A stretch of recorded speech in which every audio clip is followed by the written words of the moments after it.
네, 오늘은 알곡과 가라지 시리즈 6번째 시간이 되었습니다.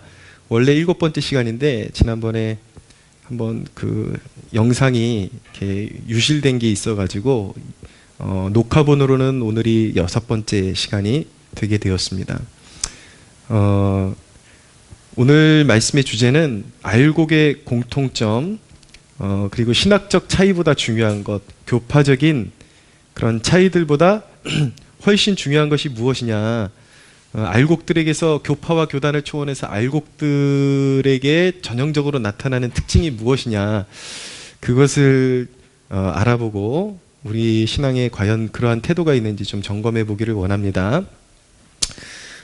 제가 되게 설교를 이렇게 롤 모델을 삼고 이렇게 배우기를 애썼던 설교자 중에 한 분이 누구냐면 마틴 로이드 존스라는 분인데, 물론 이제 그분의 그런 탁월한 지성을 저는 이제 다 따라잡을 수가 없으니까 이제 저만의 방식으로 그것을 이제 틀을 잡아왔고, 근데 로이드 존스 목사님 설교는 이제 저에게 어떤 신학적이나 그런 설교에 있어 많은 영향을 주신 그런 설교자 가운데 가장 큰 영향력을 주신 분이 바로 로이드 존스 목사님이십니다.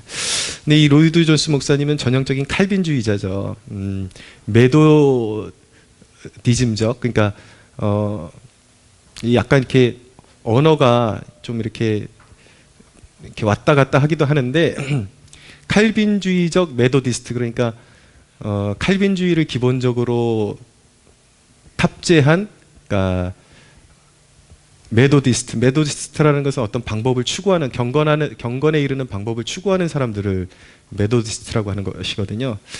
아니면 이제 바꿔서 부르면 그런 어떤 메도디즘적 칼비니스트, 이렇게 좀 바꿔서 부르기도 하는데 다 그냥 그 소리가 그 소리입니다. 근데 로이드 존스 목사님 설교에 보면은 신학적 견해가 사뭇 다름에도 불구하고 존 웨슬리는 감리교회 창설자죠.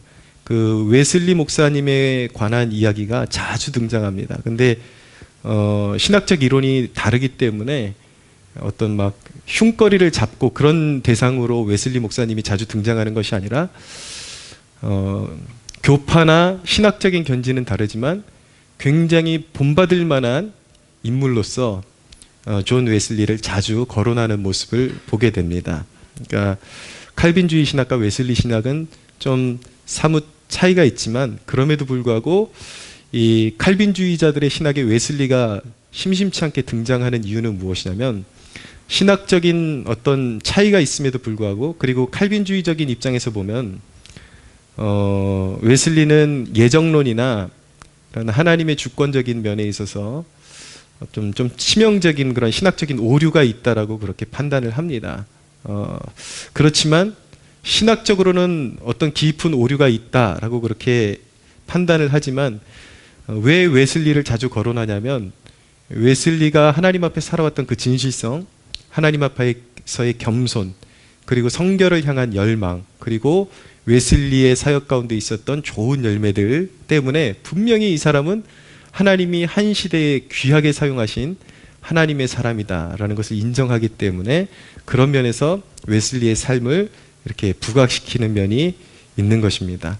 분명히 우리가 신앙생활하면서 기억해야 하는 것은 무엇이냐면, 신학적인 정확성과 그리고 진정한 하나님의 사람 사이에는 사뭇 갭이 존재할 수 있다는 것을 알아야 됩니다. 신학적으로 정확하다 그래서 그 사람이 진짜 하나님의 사람이라는 보증이 되는 것도 아니고, 가장 건강한 신앙은 신학도 건강해야 되고, 그리고 하나님을 추구하는 그런 삶의 모습도 경건하고 신실해야 되고, 이 두 가지가 잘 맞아 떨어져야지 가장 이상적인데, 사실 그런 사람을 찾아보기가 그렇게 쉽지는 않습니다.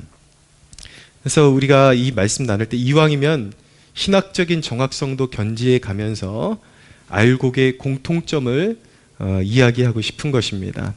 자, 교단과 교파를 떠나서 뭐 어떤 디테일한 그런 부분에 있어서, 주제에 있어서는 막 요게 맞다 저게 맞다 막 이렇게 약간 다툼도 있고 논쟁도 있고 그러지만, 어느 교파를 떠나서 진정으로 하나님의 사람, 공인된 하나님의 사람들에게서 나타나는 전형적인 3가지 특징이 있는데, 그 첫째는 무엇이냐면 죄를 이기고자 하는 몸부림입니다. 진정한 하나님의 사람, 알곡에게는 죄를 이기고자 하는 몸부림이 있습니다.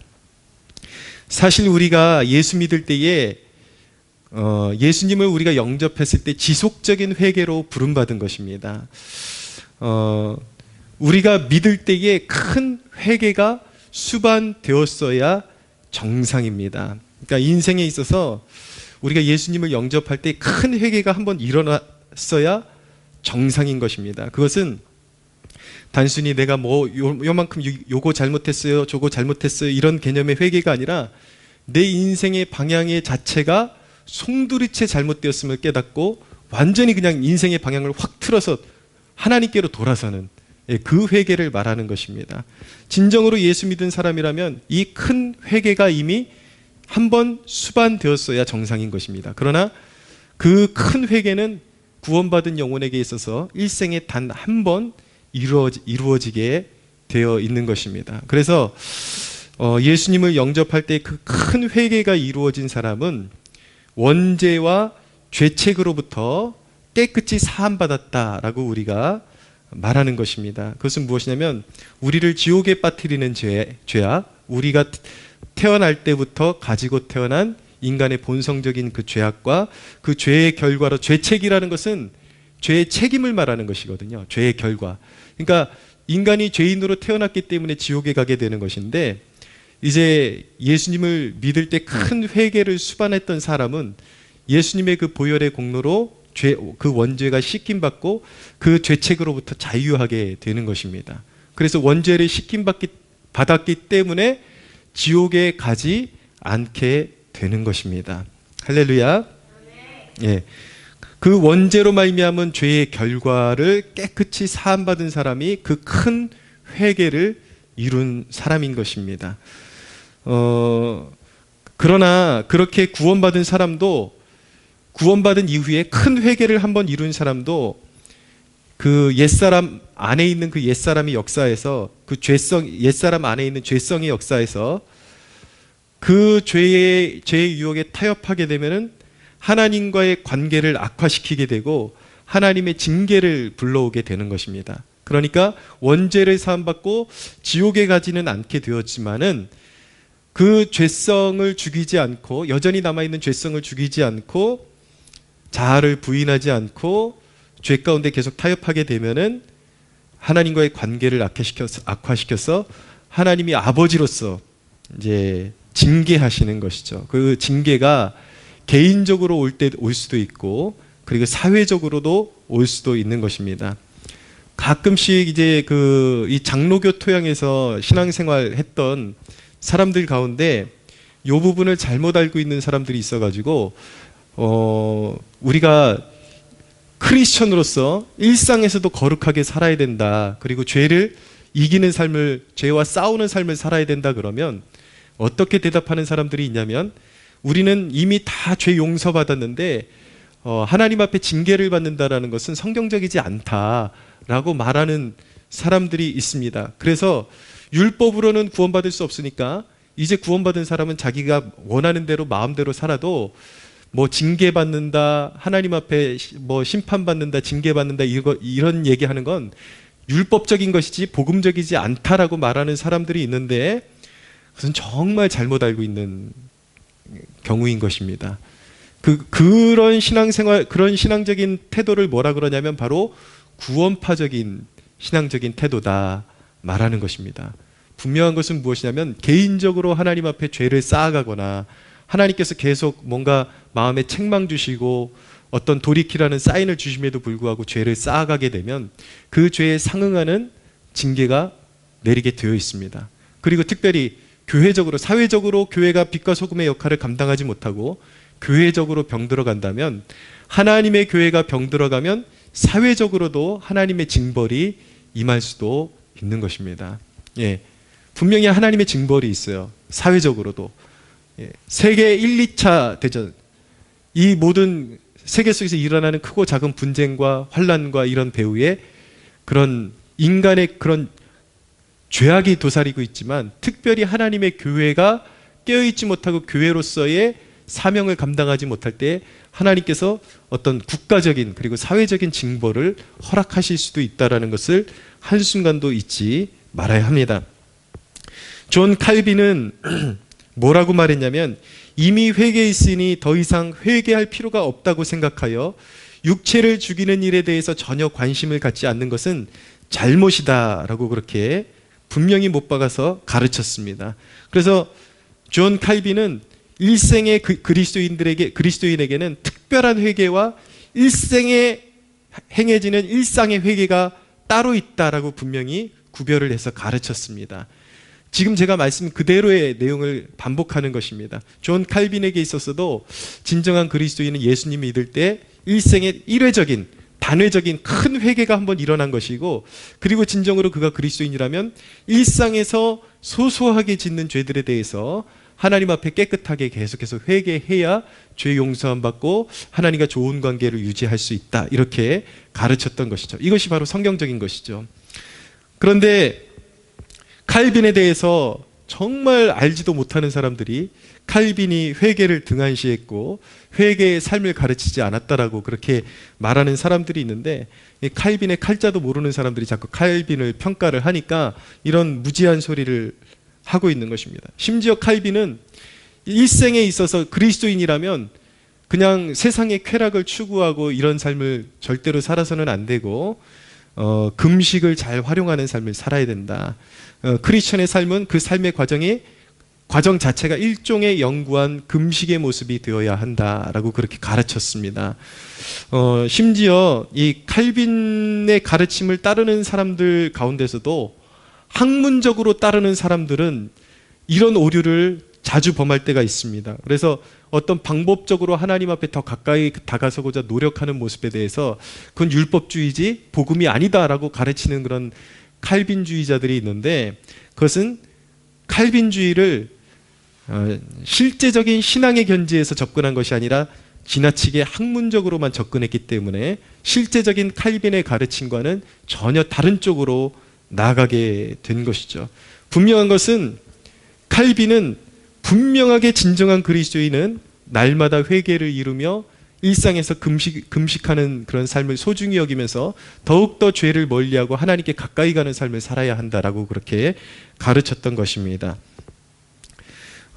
드리고 싶은 말씀은 무엇이냐면, 왜 알곡은 그렇게 죄를 멀리하고 일상에서 늘 회개하는 삶을 소중히 여길 수밖에 없는 것인가? 왜냐하면 알곡에게서 가장 중요한 것은 무엇이냐면 거룩으로의 부르심을 가장 소중히 여기는 태도가 있어야 하기 때문인 것입니다.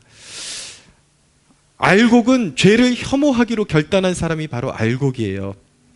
알곡에게 있어서 가장 중요한 것은 하나님과 동행하는 삶을 가장 중요시하기 때문에 하나님과 동행하는 데 있어서 가장 방해하고 그 관계를 틀어막는 것이 무엇입니까? 죄인 것입니다. 그렇기 때문에 진정한 알곡에게 있어서는 하나님과 동행하는 삶보다 그 이상 더 중요한 것은 없기 때문에 하나님과의 관계를 가로막는 어떤 죄악된 습관이나 그런 어떤 모습들이, 태도가 내 안에서 발견되어질 때에 그것을 빨리 내어버리기를 원하고 회개하기를 원할 수밖에 없는 것입니다.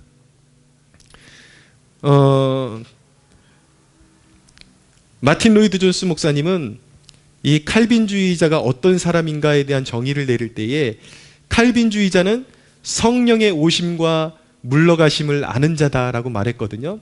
그것은 진정한 칼빈주의자는, 다른 말로 말하면 진정한 신앙인, 진정한 알곡 그리스도인은 그들에게는 가장 중요한 것이 성령님의 임재 가운데 살아가는 것이 가장 중요하기 때문에 그들은 성령님이 어떻게 하면 가까이 오시고 그리고 어떻게 하면 멀리 물러가시는지 알고 체험적으로 아는 사람들이기 때문에 진정한 알곡 신학을 가진 사람, 진정한 칼빈주의자, 진정한 신앙을 소유한 사람들에게 가장 중요한 것은 무엇이냐면 성령님을 근심케 하는 죄악을 벗어버리는 것을 그들의 신앙생활의 가장 중요한 인생의 과제로 삼고 살아간다라는 것을 알아야 한다라는 것을 말씀하고 있는 것입니다. 사랑하는 여러분, 여러분들의 신앙이 알곡 신앙일진데 여러분들의 삶 가운데 하나님과의 관계보다 더 소중하게 여기는 것이 없게 되기를 축원합니다. 성령님이 가까이 오시고 성령님이 무엇을 싫어하시고 물러가시는지를 정확히 알 수 있는 진정한 알곡들이 되시기를 예수님의 이름으로 축원합니다. 예, 그것을 아는 사람들은요, 예, 가장 민감한 게 죄에 대해서 민감해야 돼요. 알곡은 죄에 대해서 가장 민감하고 죄를 이기고자 하는 몸부림을 소유한 사람인 것입니다. 그래서 그런 자신의 신앙생활 가운데 하나님을 가까이 하고 죄된 삶을 버리는 것을 습관화하기 위해서 어떤 좋은 신앙의 그런 어떤 삶의 패턴으로 소유하고 살려고 했던 사람들을 뭐라고 불렀냐면 기독교 역사 가운데 메도디스트라고 불렀던 것이에요. 아까 말씀드렸던 것, 메도디스트. 이 메도디스트들은 죄의 행실을 경계하기 위해서 규칙적으로 그들이 늘 습관적으로 행했던 그런 삶의 방식이 있습니다. 이런 것들을 우리의 삶에 적용하면 우리 또한 죄를 이기고 시험을 이기고 세상에 때묻지 않은 그러한 신앙인으로 살아가는데 큰 유익을 얻을 수가 있는 것이죠. 이 메도디스트들이 항상 추구했던 그런 삶의 실천의 모습은 무엇이냐면 경건에 힘쓰기, 늘 하루의 아침에 기도 생활하고 하나님의 말씀 묵상하는 것을 가장 중요시했고, 그리고 경건한 책을 읽기, 정말 좋은 그런 훌륭한 하나님 앞에 인생을 살았던 그런 저자들이 지은 기독교 서적을 읽으면서 영적인 소양을 쌓아나갔던 것입니다. 그리고 하루의 삶 가운데 반드시 전도를 실천하고, 그리고 구제를 실천하고, 그리고 선행을 실천하고, 그리고 일주일에 반드시 시간을 정해서 금식을 실천하면서 자기의 육신의 욕망이 자라나지 못하도록 그렇게 절제하면서 하나님을 추구했던 사람들을 메도디스트다라고 그렇게 불렀던 것입니다. 사랑하는 여러분들의 삶 가운데도 죄를 이기고자 하는, 그리고 하나님의 기쁨이 되고자 하는 그런 열망의 모습들이 삶의 습관으로 자리 잡게 되는 축복이 있게 되기를 바랍니다. 두 번째로 알곡의 공통점은 무엇이냐면 주님을 추구하는 열망이 크게 존재했다라는 것입니다. 오늘 본문을 제가 읽어드릴게요. 오늘 본문 시편 27편 4절에 이렇게 말씀합니다. 내가 여호와께 바라는 한 가지 일, 그것을 구하리니 곧 내가 내 평생에 여호와의 집에 살면서 여호와의 아름다움을 바라보며 그의 성전에서 사모하는 그것이라 라고 말씀하고 있습니다. 알곡에게 가장 큰 열망은 무엇이냐면 하나님의 얼굴을 바라보고자 하는, 이 땅에서 하나님의 영광을 보고자 하는 그 열망으로 충만하다라는 것입니다. 알곡에게 있어서 이것보다 강한 열망은 없어야 하는 것입니다. 그래서 개인이건 집단이건 부흥이 임했을 때에 그들에게 가장 중요한 위치를 차지한 것이 바로 무엇이었냐면 바로 기도회였습니다. 부흥의 시대에 가장 중요시하게 여겨졌던 것이 무엇이냐면 교회가 항상 모여서 기도회를 하는 것을 가장 소중히 여길 수밖에 없었던 이유는 무엇이냐면 그 기도회를 통해서 그들은 이 땅 가운데서 무한한 하나님의 영광을 목도하는 체험을 했기 때문에 기도회를 가장 소중히 여길 수밖에 없었던 것입니다. 성경에 나타났던 오순절이 그랬고, 또 기독교 역사에 보면은 부흥의 때마다 어떤 역사들이 일어났냐면 성령의 강력한 임재를 체험했던 사람들이 그 임재에 대한 향수에 젖어가지고 또 모이기에 힘쓰다 보니까 그 모임을 통해서 이 땅의 한복판에서 살아계신 하나님의 영광과 그분의 얼굴을 목도하는 축복을 자주자주 체험하게 된 것이죠. 그래서 일생에 살아가면서 그들은 더욱더 모이기에 힘쓰고 하나님의 영광에 압도되는 것을 그들의 삶의 가장 큰 축으로 삼으면서 살아갔던 것입니다.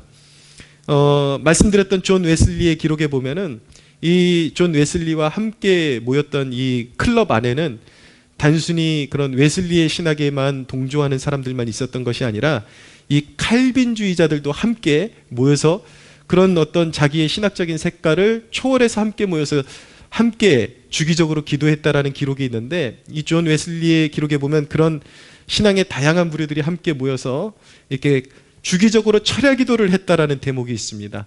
근데 어느 날 철야 기도를 하는데 그들에게 너무나도 인상적인 체험이 있어서 그것을 책에 기록해 놓은 부분이 있는데 좀 읽어드릴게요.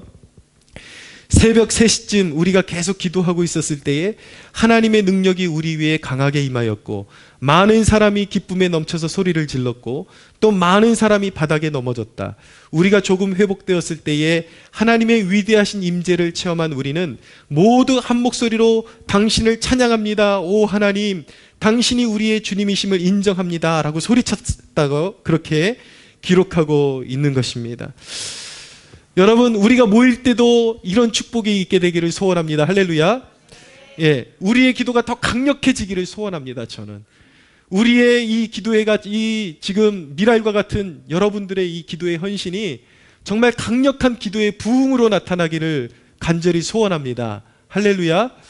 예, 우리 성도들이 그러한 사모함을 가지고 모일 때에 이런 기도회를 통해서 평소에 경험하지 못했던 놀라운 하나님의 임재를 체험하는 축복을 반드시 누리게 될 것입니다.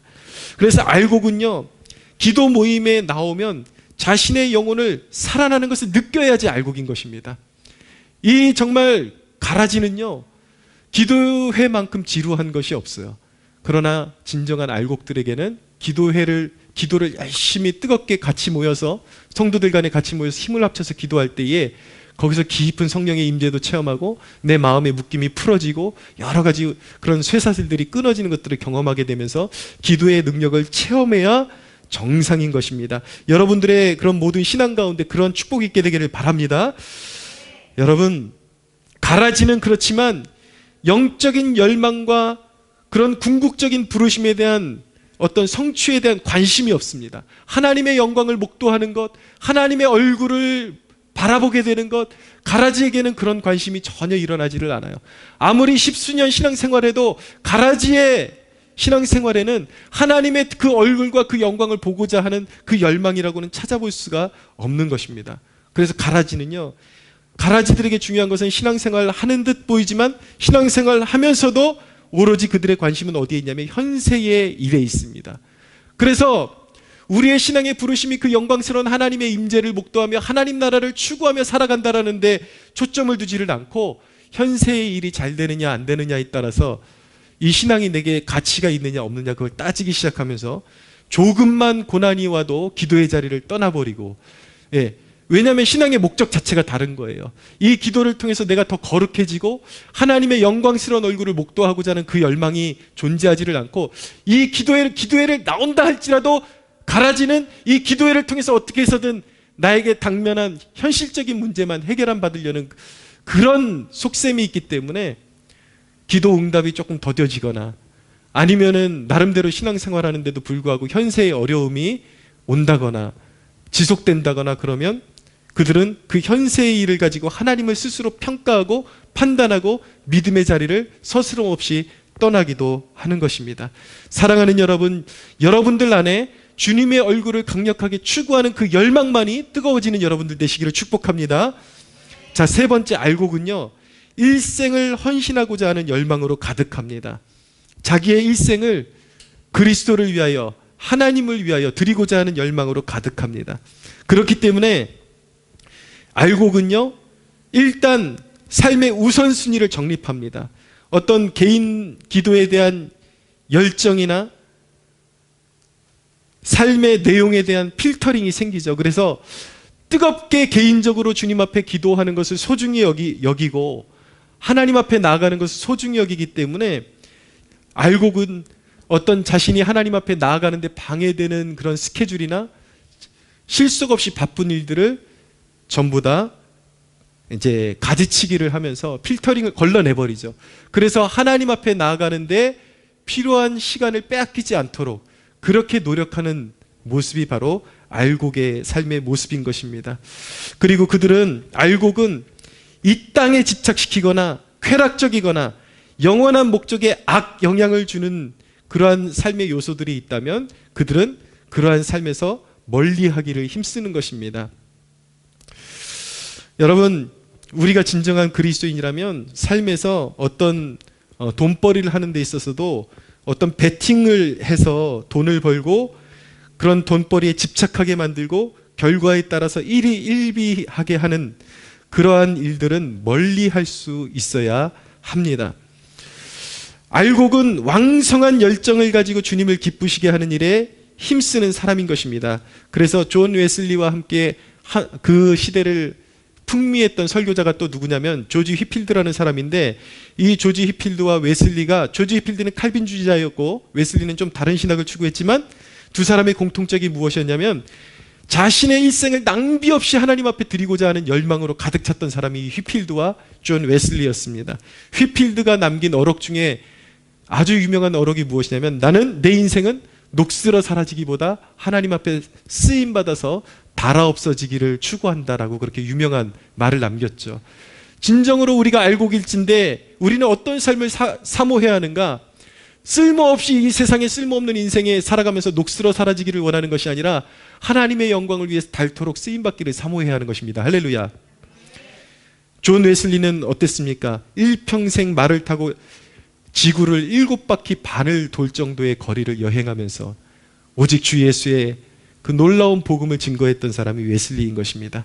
알곡에게는 이렇게 일생을 낭비됨이 없이 하나님 앞에 드리고자 하는 열망이 있다는 것을 우리가 깨닫고 이러한 삶을 함께 사모할 수 있어야겠습니다. 할렐루야. 자, 세 가지를 정리합니다. 알곡의 첫 번째 특징, 교단과 교파를 초월해서 첫째 특징은 무엇이냐면 진정한 알곡은 죄를 이기고자 하는 몸부림을 갖는다. 두 번째, 주님의 얼굴을 추구하는 열망을 갖는다. 세 번째, 자신의 일생을 낭비함 없이 헌신하고자 하는 열망을 갖는다. 이 세 가지가 바로 교단과 교파를 초월한 알곡들의 전형적인 특징이라는 것을 우리가 꼭 기억해야 하는 것입니다. 알곡의 인생의 최대의 목적은 오직 하나님께 영광이어야 하는 것입니다. 알곡들은 이미 이 땅에서 천국에 들어가기에 합당한 존재로 반드시 빚어질 수밖에 없다는 사실을 기억하시기를 바랍니다. 할렐루야. 웨슬리의 어록을 한 가지만 읽어드리고 말씀을 정리하겠습니다. 존 웨슬리는 이렇게 가르쳤습니다. 지금 하나님과 살지 않는 이는 아무도 천국에서 하나님과 살 수 없다. 여기서 죄로부터 구원받지 않은 자는 이후에 지옥으로부터 구원받지 못한다. 이 아래에서 하나님 나라가 이루어지지 않으면 아무도 위에 있는 하나님의 나라를 볼 수 없다. 하늘에서 그리스도와 함께 다스리기를 원하는 이는 누구나 땅에서 그 안에 그리스도께서 다스리게 내어드려야만 한다라고 그렇게 가르쳤습니다. 기독교 역사상 교파를 초월해서 제대로 된 선생들은 이 땅에서 어영부영 살아도 천국에 갈 수 있다라고 가르친 사람은 전혀 없다라는 사실을 꼭 기억하시기를 바랍니다. 사랑하는 여러분, 이 땅에서부터 우리가 진정으로 예수 믿고 천국 가는 것인데, 이 진정으로 천국 가는 믿음은 이 땅에서부터 천국에 합당한 사람으로 우리 스스로를 빚어낸다라는 사실을 꼭 기억하시기를 바랍니다. 죄를 이기고자 하는 몸부림에 가득한 여러분들 되시기를 축복하고, 주님을 추구하는 열망으로 가득한 여러분들 되시기를 축복하고, 여러분들의 일생을 낭비됨 없이 주님께 헌신하여 드리는, 그리고 귀하게 쓰임받는 제목들 되시기를 예수님의 이름으로 축복합니다. 우리 하나님께 영광의 박수 올려드리겠습니다.